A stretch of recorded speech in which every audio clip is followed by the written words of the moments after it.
So there's prescriptive behavior that I can see, hey, you know what, Nick's engagement may be down a little bit. Let me ping a manager to say, hey, you need to go have a conversation with Nick. Something's going on. And we know that people don't always like talking on the phone. Great. We've adapted to that. The 300 jobs, and it's interesting, what makes headlines is the jobs that are going to be lost. In reality, it's displacement, right? It's going to lose 300 and create probably 350 million new ones. AI can recreate that passion for you in a lot of ways. Today's episode of the HR L&D Podcast is sponsored by Deal. Now, take a moment, if you would, to consider the following pre-show scenario. Imagine you had to visit 16 houses just to cook your dinner. One place has the pots, another has the pans, another has the stove, and another has the food. You get the idea. Sounds ridiculous, right? Well, the reality is most global businesses operate exactly the same way, using 16 different tools and platforms to hire, manage, and pay their workforce. But now there's one platform that does it all, and that's today's sponsor. That's Deal. That's DEEL. And Deal is the all-in-one platform built for global work. So whether you're an enterprise business, a small company, or something in between, from automated onboarding to performance assessments and beyond, you can manage the entire worker lifecycle all under one roof. Hire and onboard talent in over 150 countries, or run payroll in over 100 countries. Even offer competitive benefits, equity, and equipment.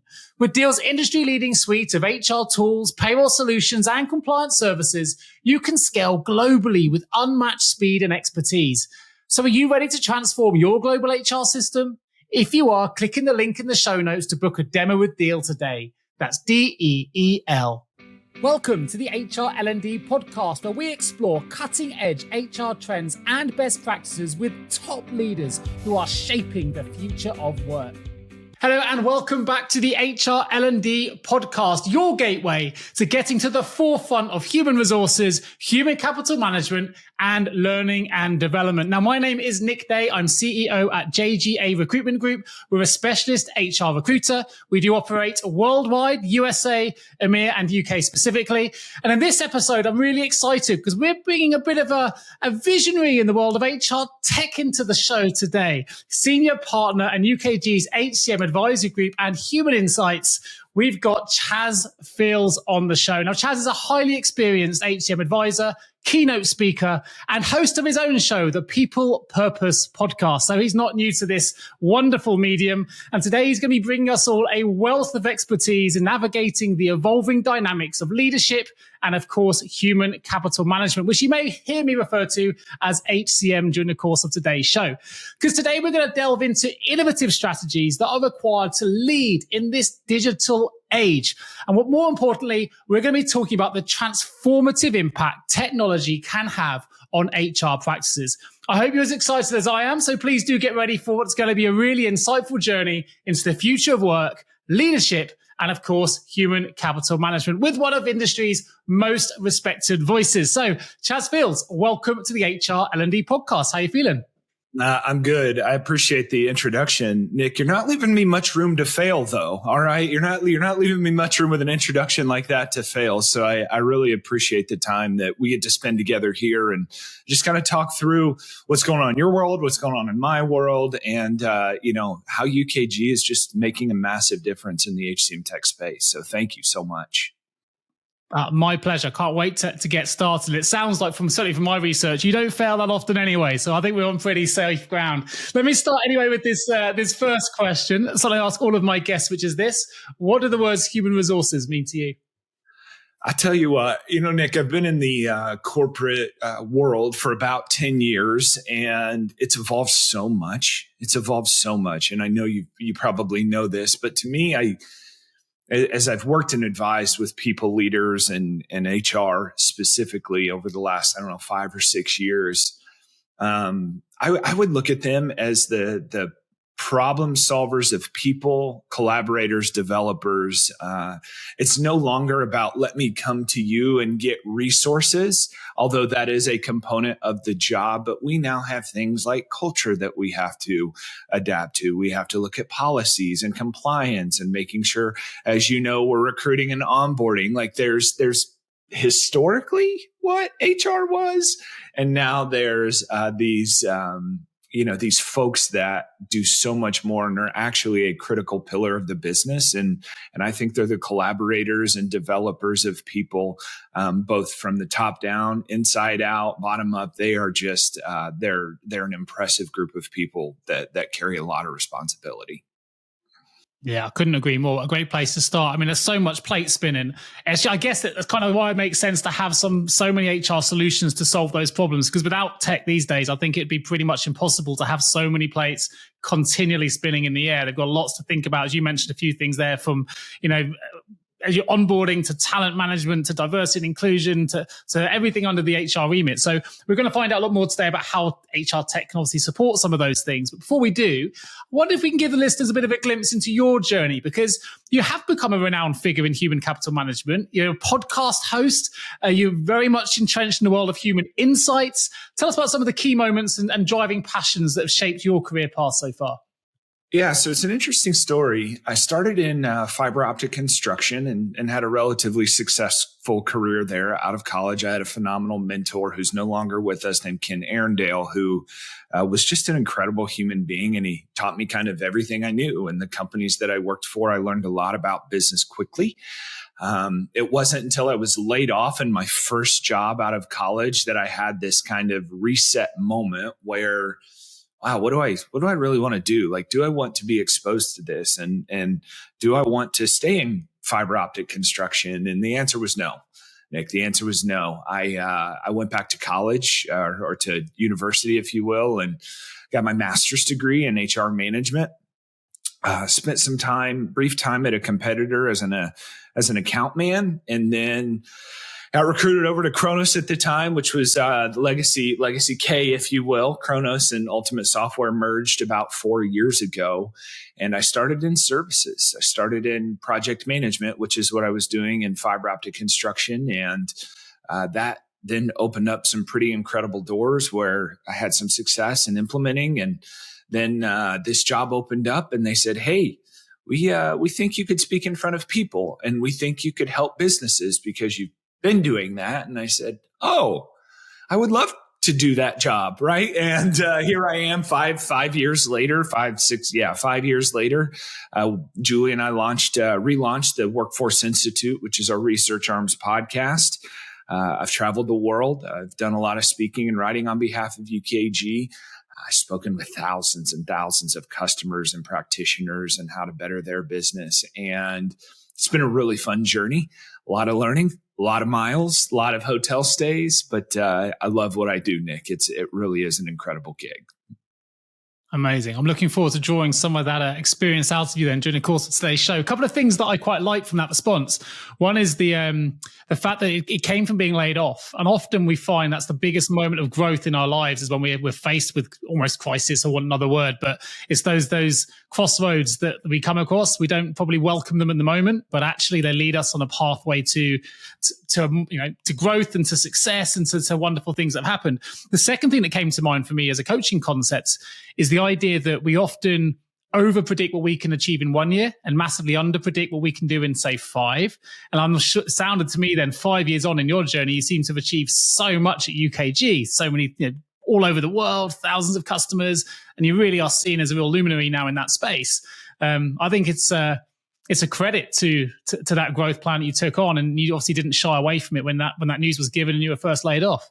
Yeah, it's really interesting. UKG does a phenomenal job of investing in their people, right? And one of the cool parts about it, I had great mentors here in UKG that I reached out to. And I said, hey, listen, I need to be challenged. I want to understand multiple aspects of the business. I want to grow in ways that not only develop me as an employee, but ultimately as a person.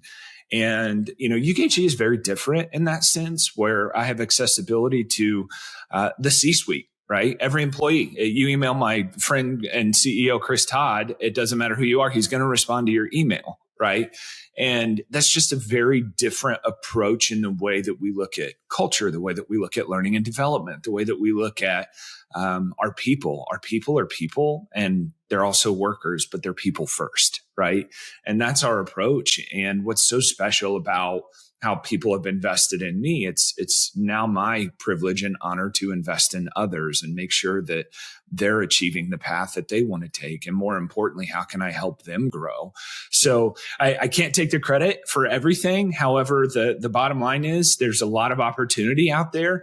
You mentioned kind of the thing that resets us and gets us to grow even more. And so often we get in this mindset of, well, I've got to have this and I've got to achieve it in the next, 10 days and 20 days and 30 days and 90 days, where I'm a millennial, Nick. We were told that if you go to college, right, you're going to get a job. Like that was the promise. Go to college, get a job. Then 2008 happened. And then it was, you needed like 15 years of experience for an entry level job with a college degree. And you're like, what? Right? Like what? So I latched on and I didn't shy away. And I often tell the people that I mentor and coach now, hey, do the work, right? Do the work. It's really easy to get caught up in the complaining. It's really easy to get caught up in, the work, if you will, or the outside things that you have no control over. Hey, rise above it, do the work. And all of a sudden, 5 years later, I get to have conversations with people like you, which is really cool. Yeah, I love that as an idea. To do the work. You can't hide away from it. Things don't happen for you, right? There's all this tech out there and all these opportunities, but we've got to be willing to do the work. So look, technology we know has rapidly changed the landscape of human capital management in particular. I'm sure it's no surprise that one of the reasons I imagine UKG have been so successful, if you have that people first approach internally, that's going to transcend in the way that you create your tech externally. And certainly that's what we've heard in terms of the people that we know that use your software and beyond, right? What do you think have been some of the most significant innovations in HCM technology, particularly in more recent years? Because we've seen a massive rapid evolution in tech since the pandemic, really. Yeah, that's a really good question. I know that the big thing that probably people don't want to hear me say because it's been inundated so much is Gen AI. Right?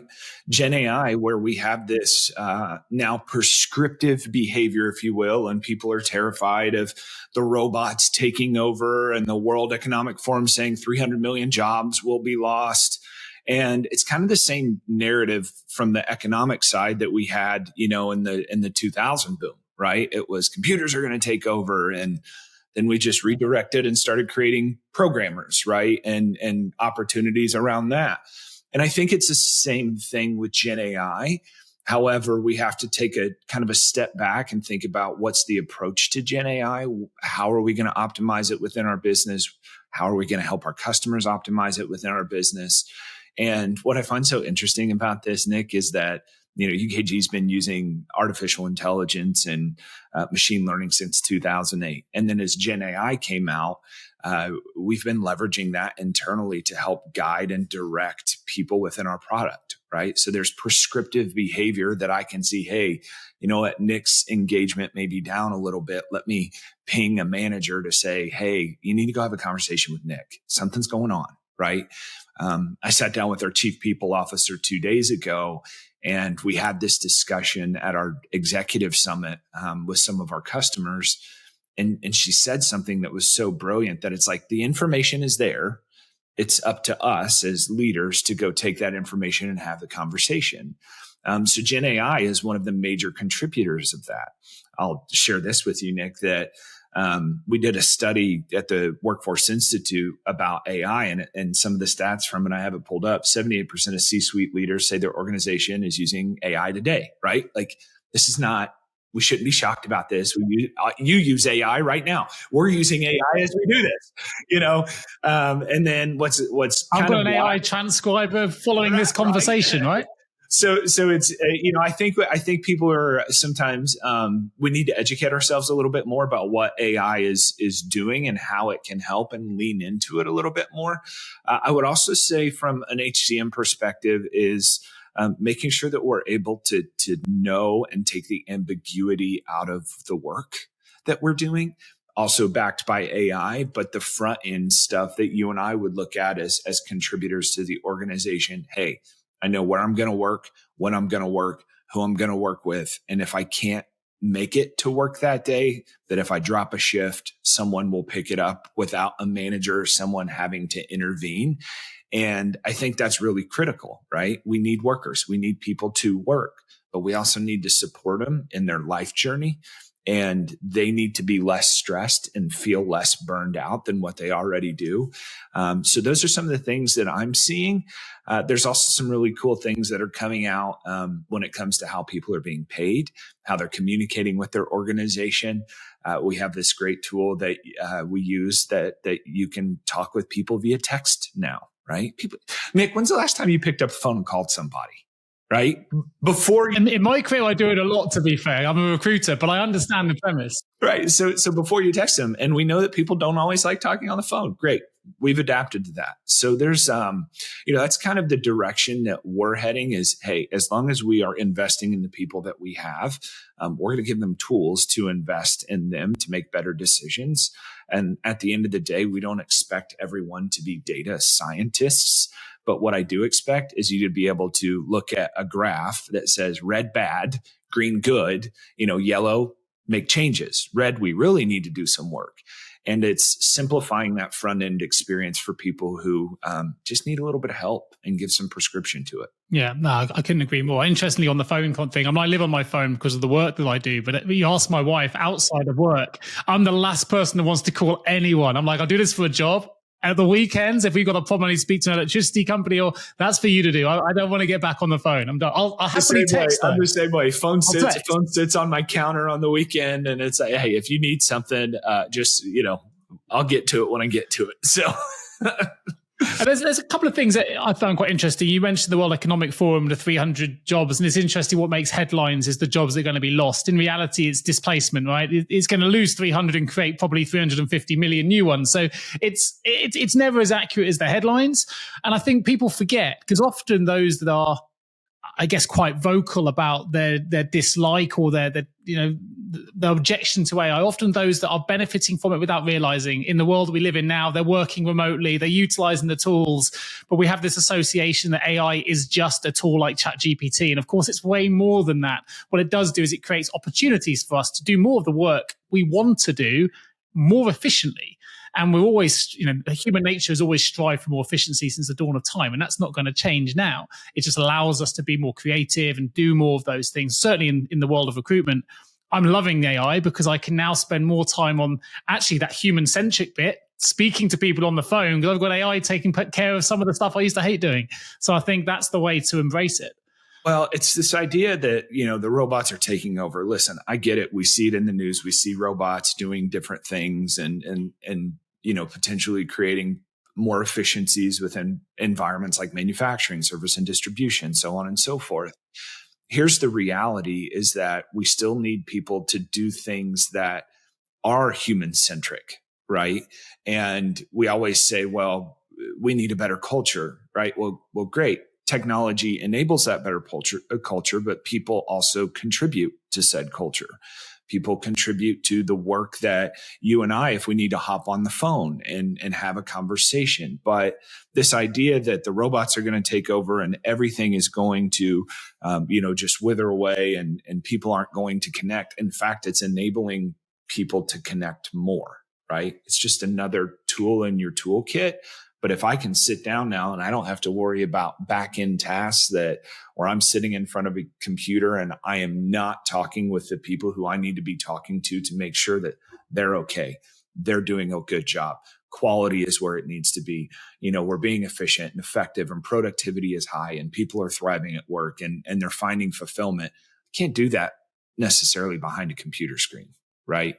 I need to be able to go and walk the line or stand on the line and maybe even help do the work on the line that day. And instead of fearing this, we definitely need to lean into it if you are passionate about the work that you're doing.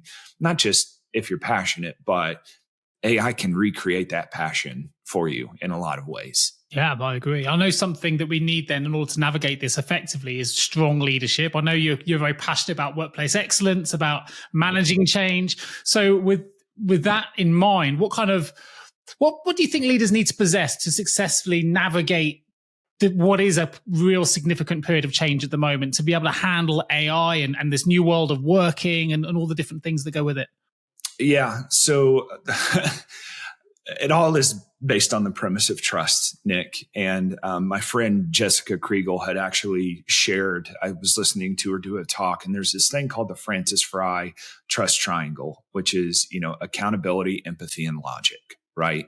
So if we don't have those things, we can't have trust. If we don't hold ourselves accountable or each other accountable, if we don't have empathy and we don't have logic, right? Or authenticity, right? So we have to be authentic, we have to have empathy, and we have to have logic.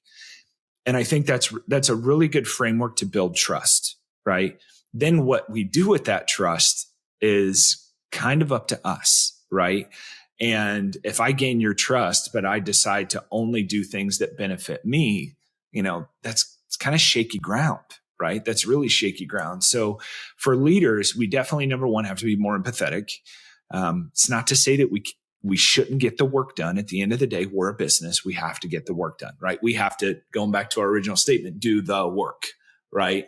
Doesn't mean I can't understand where you're at. Doesn't mean I can't have conversations that aren't normal within the workplace.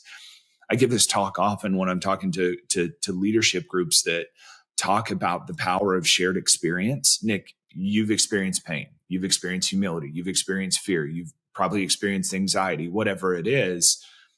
But when you walk through the corporate doors for hundreds of years, it was, well, leave the personal behind, right? And that's not realistic. It's not realistic, right?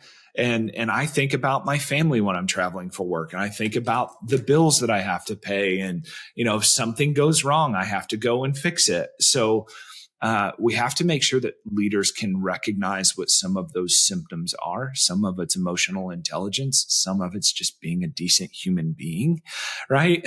We forget about that sometimes in the workplace. But hiring people and looking for those soft skills and those qualities that actually make a difference to the person sitting across from you, not the worker sitting across from you. Does that make sense? It makes sense. I mean, we've had Stephen Covey on the show previously, and he talks about his book, The Speed of Trust. So yeah, I mean, I'm fully bought into the notion of trust, and I think it empowers people. I think it links closely to the idea of a coaching culture, which seems to be a modern way of leading teams now, of empowering your teams by asking what they would do and listening and having empathy when required. But as you say, you've still got to do the work, and I think it's getting that balance right. And it actually is everything you just talked about there is the human experience as well, the human condition. We're not talking about AI now. We're talking about what really matters, which is the people that drive your workforce and how you get the best out of them. And here's the thing, this idea that it's just leaders who have to possess this quality. Hey, listen, us employees, I'm an individual contributor, right, to a broader team. I have a vested interest in what we're doing. However, I also have to recognize that it is my responsibility to also contribute to that trust, right? And to that corporate culture and to that organization. So it's not just doing the work, but for whatever reason, we have this hierarchical response of, well, my leader should always provide this to me. Great. But you should also cross that threshold and provide something for your leader. And it's not just the work, it's checking in on them, right? Hey, how you doing? What's going on? What, is something going on that I've noticed you're off today, right? And that to me is really building that autonomous culture and that autonomous team that can collaborate, because we see the human, right? We see the person. We don't see the, hey, what can you do for me? It's a mentality. Yeah, absolutely right. It's taking a little bit more responsibility, showing compassion when it's needed. And actually, if we bring this back to where we started the show, you very eloquently said at the start, you know what, Nick, I got here because I asked for more. I spoke to my guy, what else can I do? How can I broaden my horizons? What more can I get involved in? That all came from you, and you were fortunate you had a leadership team around you that supported your goals and allowed you to do that. But more often than not, we don't get the employees asking those questions. And we need to say, what do you want? The leaders need to ask the employees, but the employees also need to be open about sharing where they want to go in return, right? So going forward then, to bring it back into the world of, sorry, go on. Oh, I was going to say, you can't do that unless we build trust, right? Think about the situation. If I come to you and I'm like, hey, Nick, how you doing? And I immediately start talking about something that I want to talk about, like, oh, does Chaz really care? Right? Like, does he care about what I'm actually saying, or me as a person? Well, no, I just want you to go get the work done. Right. And that just can completely disable, that team effort, that, hey, trust piece of it. More importantly, hey, does do I want to work for this person? Right? Do I want to work for this person? So. Yeah, and there's a vernacular shift in there as well. The idea of saying it's not just what I want more. It's I would like to learn more because then we can do this together. We can take us further on the journey for sure.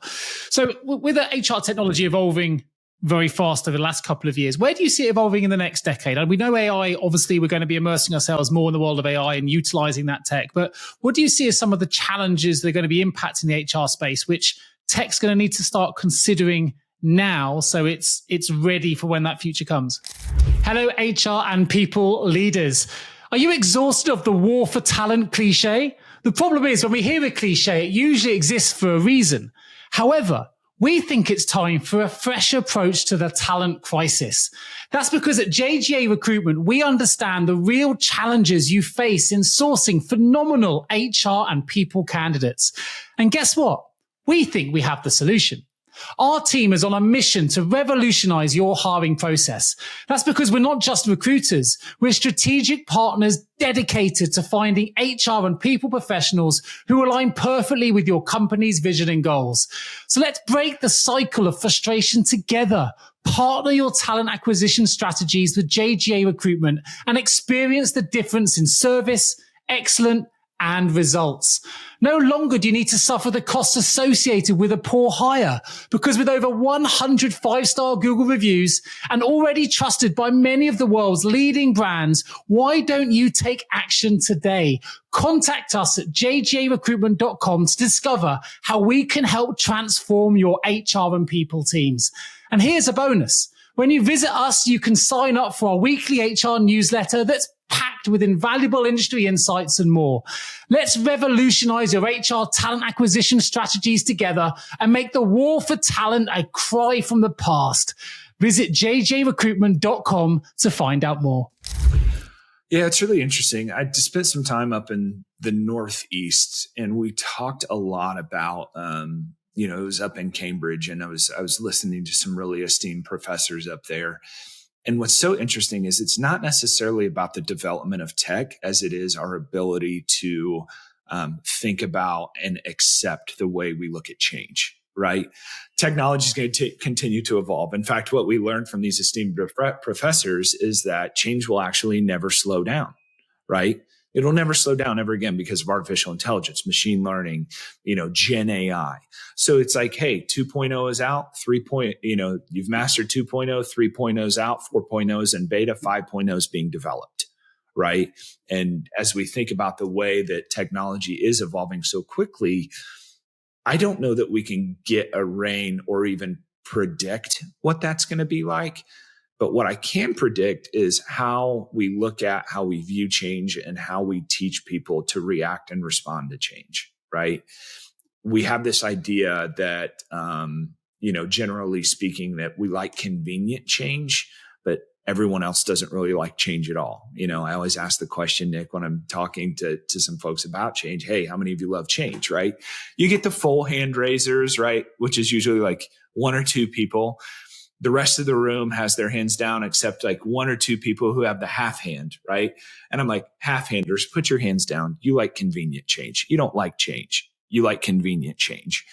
And the conversation needs to shift to how do we enable people to accept, provide awareness, and deliver change that's going to be helpful to them. Then, hey, what's the next best thing about, HCM tech? Listen, those things are going to come. HCM tech is going to evolve with business. I think from our perspective, where we want to get to is making sure that the employee stays first, making sure that we are enabling them to be successful in the workplace, to make sure that they feel like they're working for a great workplace. More importantly, going beyond the great workplace is that, are they staying? Right? Are we giving technology? Are we creating technology where people want to stay at the place that they work? And that's a delicate balance, right? So a little over 2 years ago, UKG, purchased Great Place to Work. And as we looked at the acquisition and how we were going to move forward, within the business strategy, we really wanted to come to the conclusion of creating a great place to work for all through technology for all. And that means that we've got to make sure we're optimized in our processes. We also have great insight to data. And we also have to be coaching our people and helping them learn and have future development opportunities, right? It's all kind of in this puzzle piece that we're doing. And the way that we do that, we use AI to write prescriptive behaviors to, hey, you know what? Nick's having a rough day. Go have a conversation with him. Hey, maybe you should listen. Hey, let's send him a survey, but not just send him a survey, but let's talk about the action plan behind it, making them aware that we're actually doing something. Does that make sense? Nice. Well, I'm pleased to say that we are a great place to work at JJ Recruitment, and for 2 years running. So I've seen that there. There you go. We're on your list. I think there's a couple of interesting points I'd like to draw out from that, really. I think the first is the idea that it's an ideological shift for a lot of people. I think the idea that change is a negative thing because it's the only constant in everyone's life, right? There's one constant, that is that change is always going to happen. And actually, I would argue that most people thrive when we're changing. Now, I don't know who it said it, so apologies. I can't direct the quote to whoever it was that first said it. It was Einstein or someone along those lines. But someone said, look, we can thrive in a crisis. It's the day-to-day that drives us mad, right? And that's the reality. We don't want mundanity. We want change to shift up the narrative, to make us feel important, to make us feel like we've got some worth and some value to add, and to have our, to build trust so we can show what we can do. So I think I don't know why it's come around, but a lot of people think change is a negative thing. And yet most people, certainly in my experience, thrive when change has begun and they're immersed in it, they thrive. But the idea of it, for whatever reason, seems to be more frightening. They're scared of the journey, and that's okay, right? Like, it's okay to fear the journey of change. But once you get through the desert to the promised land, you're like, oh, that really wasn't that bad. And that's why I'm so passionate about change management, is that if we do it right and we do it well, change actually gets easier, right? Personally, Nick, I thrive in chaos. All right. I thrive in chaos. If there's 5 million things going on, I'm actually really comfortable in those scenarios. Never met a stranger, as you can imagine. But this idea that, hey, listen, we want future growth opportunities. We want to learn and develop. We want to train and grow in our careers. Guess what? All three of those things require some sort of change, right? And when we get scared of it, it's because we're afraid of the fear of we're going to lose something that we already have, when in fact we can build on what we have and grow. You can't grow without change, right? I don't care if you're in the gym, if you are trying to maintain a competitive advantage in your market space, if you are developing HCM tech, or just trying to get out of the red into the black, you have to change something. Yeah. So let's lean into to do nothing is to stagnate, right? Right. Yeah. And even if you're a business, your profit eventually will be eroded by inflation. So to do nothing will stagnate. Interestingly, in the context of what you guys do at UKG, I've seen this in the payroll space. You've got a lot of people saying, well, we don't need to evolve our payroll function because it's working. We pay people accurately. We pay them compliantly. We pay them on time. That's fine. But do you know what else you can do? Like, payroll can become a profit center for you. If you use the analytics wisely, one small efficiency improvement can save the bottom line hundreds of thousands of dollars. And this is really what can help elevate you to a more important role within your business, but actually you'll free up a lot of the manual tasks that you're doing. And it's the idea that, yes, we know you're paying people accurately and on time, but actually you can do so much more.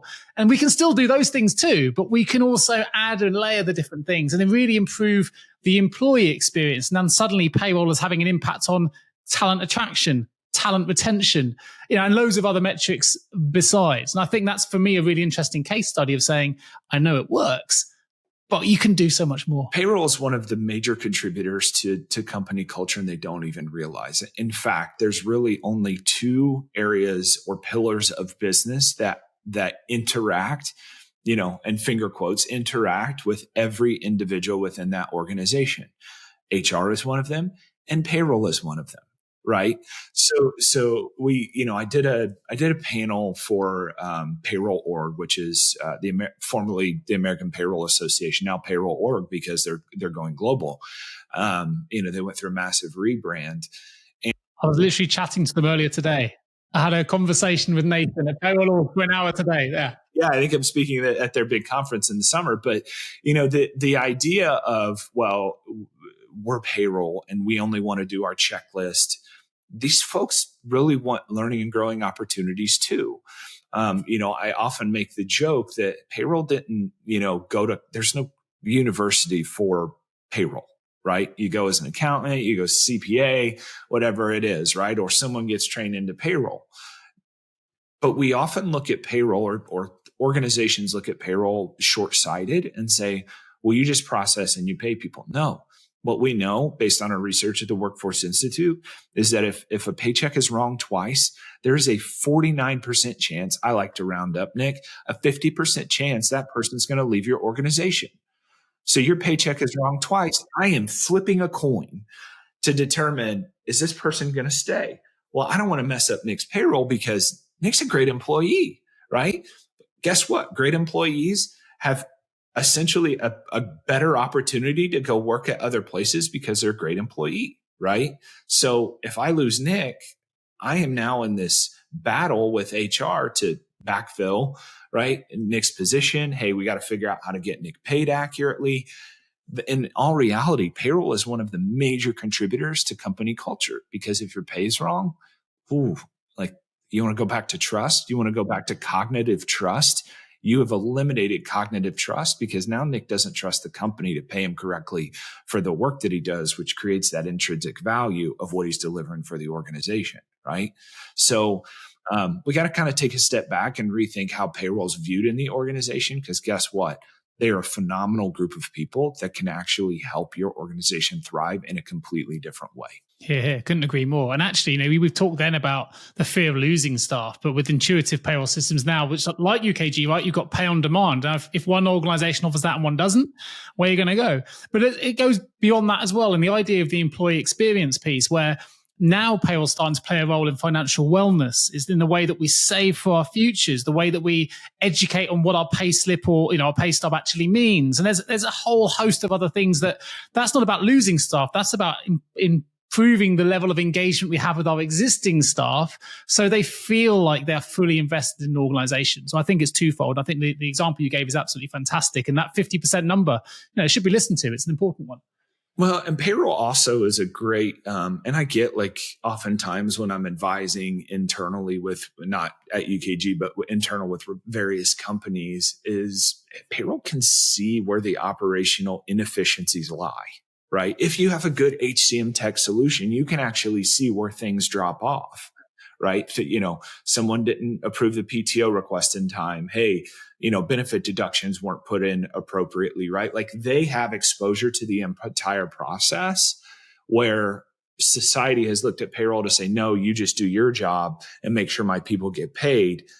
We now have to kind of get a dose of our own medicine when payroll comes back to us and says, hey, I need you to make sure that you're doing your part so we don't lose Nick as a good employee. Because by the time it gets to payroll, they're either spending time tracking things down. They are trying to, do an off-cycle check because something wasn't done appropriately on the front end. And they are actually in a good place to hold others accountable. It's not just about getting people paid. It's about driving that efficiency, driving that effectiveness. And more importantly, we have to be better when payroll does come to us and say, hey, you need to be a little bit better by doing the tasks that actually keep your employees around than hey, making sure that I'm doing my job. Like, we got to separate that. You focus on you focus on me. Well, let's do it together, right? Let's figure it out. We started the show earlier with talking about plate spinning and the amount of things that HR have got to consider right now. So bring us back into the world of not just HR, but also payroll, because UKG and HCM Tech now can cover lots of different facets of that back office kind of operational piece, whether it's payroll or human capital management. I wonder if you've got any stories or any experiences you can share of a change project, perhaps, that you've led. I know you've led multiple hundreds probably of projects over your time at UKG that have led to a really positive outcome for an organization. Yeah, I'm not going to share any company names, but I have several. So one of my favorites is I was working with this company in Indiana. And what was really special about this company is I was sitting around a table with a lot of executives, and they were just kind of discussing, hey, we've got to do this initiative and this initiative, and here's how we've got to focus, and so on and so forth. And mind you, this organization had massive attrition, right? The company does a lot of hard work. It's very difficult work. attrition within the first 90 days was significantly high, like 3 figures high. And as I'm sitting there listening to these folks make the decisions, right? Well, we know what we're doing because we're people leaders and this is how we should do it. I just asked a simple question, once I was finally called upon, and I said, hey, how many of you have asked your employees how this is going to affect their day to day?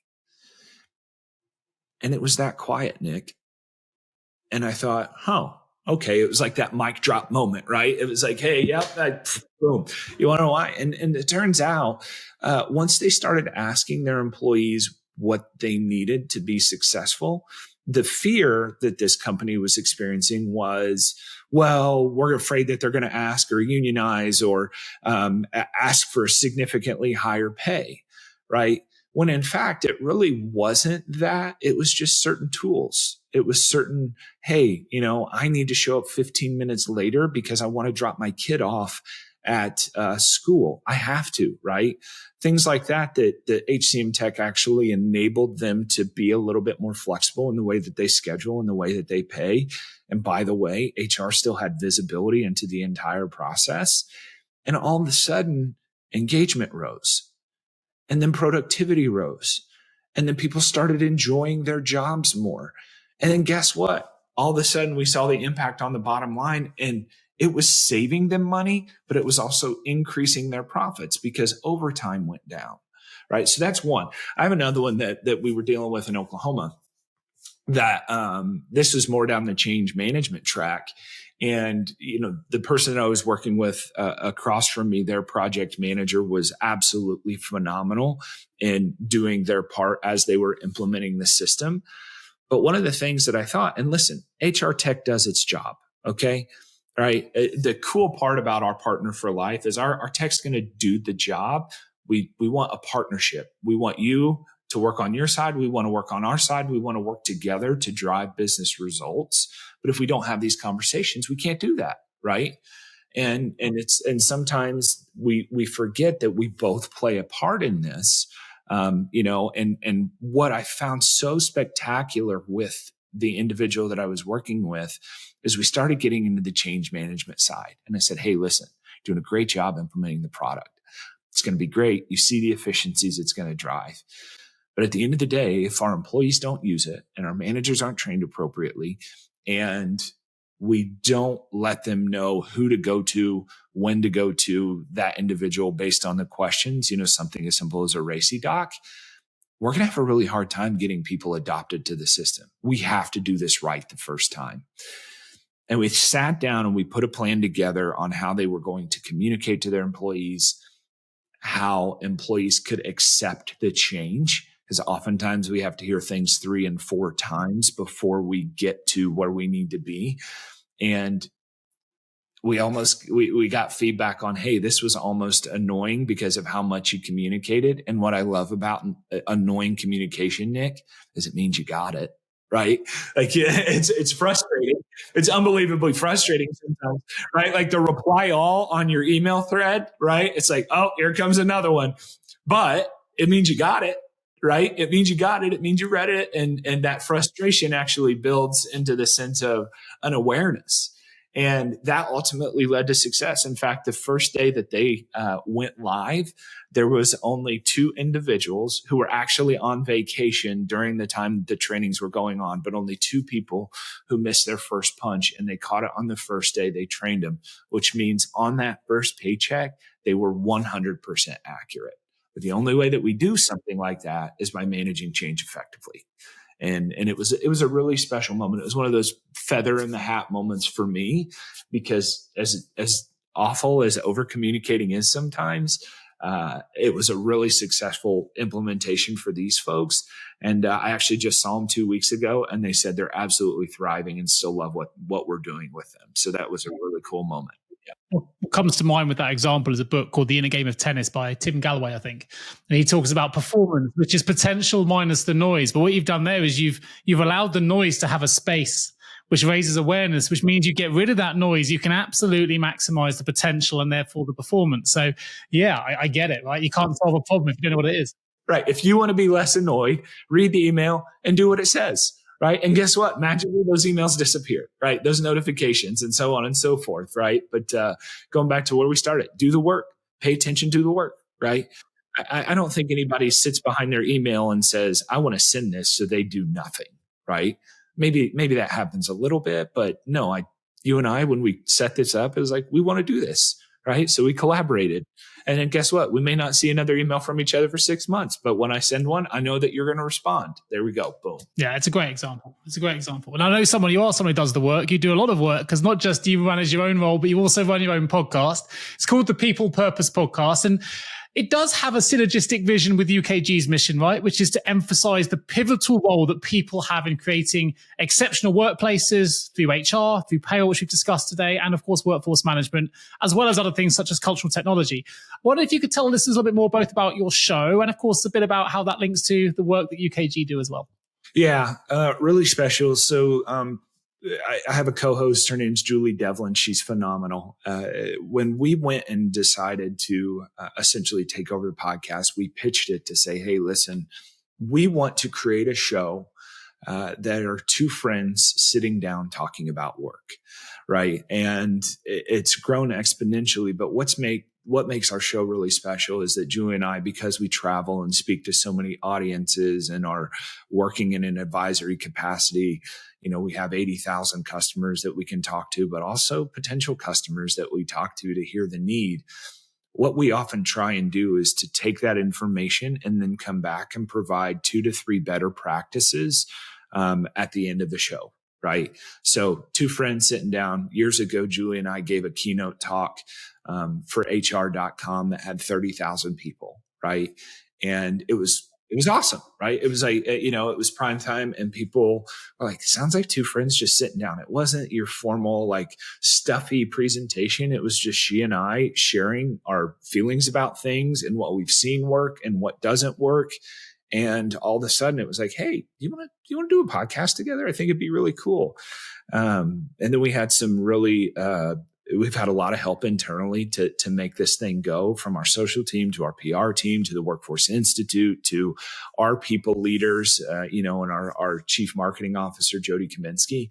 And it's been really special to see how it's grown. But at the end of the day, one of the things that UKG thrives on is helping others, right? We want to help others be successful. We want their business to be successful. And Julie and I just happen to have a platform that we can deliver that on. So we take a step back and we think about how this works with UKG. Our purpose is people to drive, great workplaces through technology built for all, right? I sound like PR, but it's what we believe, from a stakeholder level to how we hire people that are going to invest in our culture and how they're going to contribute, but also take from our culture, right?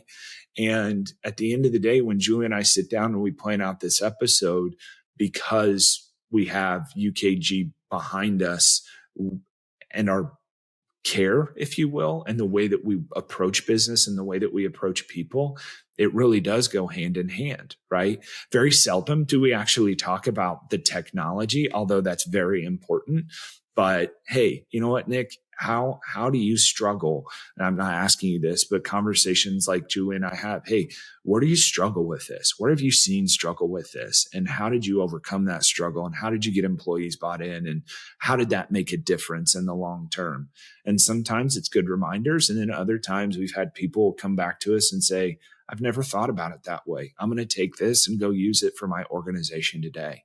And Nick, at the end of the day, that's why we're doing this. Right. You mentioned earlier about how employees are feeling, and everyone goes through trauma, everyone goes through change, everyone goes through struggle, and shared experience is often a way to help us through navigate the mazes that are often thrown at us, right? So, look, it's a wonderful show. I will put a link to the show in the show notes. So for those listening to this right now, want to check it out, please do so. Straight to the episode notes, and there'll be a direct link to the People Purpose Podcast. We can hear Chaz and Julie talking more about the world of HR, HCM, payroll, and workforce management. Now, I'm conscious of Chaz's time. He's already been incredibly generous with it. I know you've got a meeting coming up, so I'm going to open the HR L&D vault. 4 short, sharp questions. I've moved one of them into this section just to make it slightly quicker. I did see that you have a huge love for golf. or at least you're a below average golfer. There's on your LinkedIn profile, there has to be a passion there. And it's a bit like me. Right? I'm playing today, Nick. I'm playing today. So there you go. So my experience in golf is very much is about precision, strategy, and definitely it's about course management, right? Understanding the landscape. So if there was one lesson you could take from golf and use that in the world of human capital management, what would that lesson be? Eliminate your distractions. Same thing with work. Same thing with anything that you're challenged. I think about if you sit down and read a book, but you also, like I have a son who's running around, it's going to be really hard for me to focus on that book. Now, I'm not going to eliminate my son by any means, but it's eliminating the distractions and the scenarios that you're facing. And that, I think, kind of rising above the noise, right? Going back to how we originally started, if we rise above the noise and eliminate the distractions and care about the people, it kind of gets a little bit easier, it really does. If you could give one piece of advice to the world, what would it be? Be patient. We have this idea that everything should come quickly. Growth should happen fast. And although there are times that does, be patient. Be patient. Keep growing, keep challenging yourself, sharpening those skills. But success doesn't come overnight. And I know that sounds like a cliche, but doesn't mean stop doing the work. Also means you have to be patient, which is very, very difficult. Yeah, I agree. I mean, there's a thing that people say sometimes: take a moment to respond rather than react. They're not the same thing. We have 2 ears and 1 mouth for a reason, right? There you go. If you had the opportunity, what advice would you give to a younger you just starting out in this new world of work? You don't know as much as you think you do. I remember sitting down early in my career, managing a large project, and I felt that it was always necessary to talk, or in those moments thinking I'm providing value. And that also goes with ego and humility or lack thereof. And the reality of it is you might be really smart, but you're not as smart as others in the room sometimes. And keep that in mind. Keep that in mind. And for any other parents like me listening to this show, you can soundbite that and give it to your 14-year-old daughter like I might do and just say, you know what? With AI, my kid might show up. It might show up on my Alexa or something, who knows? And last but not least, what is the one guiding principle behavior you've seen in every great leader that you've worked with? Oh, wow. One guiding principle. They're not afraid to make the hard decision.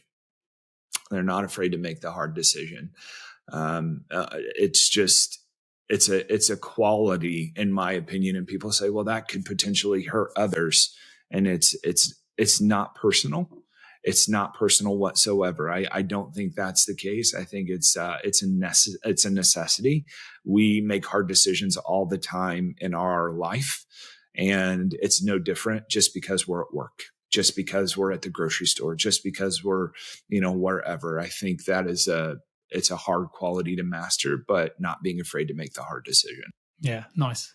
Fantastic. Well, listen, Chas Fields, it's been an absolute pleasure having you stay on the HR L&D podcast, senior partner at UKG's HCM Advisory Group and Human Insights as well. For those that want to find out more about UKG, there will be a link in the show notes. So do take a look. Do take a look at the show notes to access the People Purpose podcast as well. And of course, if you're an HR leader or L&D professional listening to this show and you need support with a particular HRIS or HR or L&D related vacancy, please do get in touch with either myself or my team at jgarecruitmentinc.com.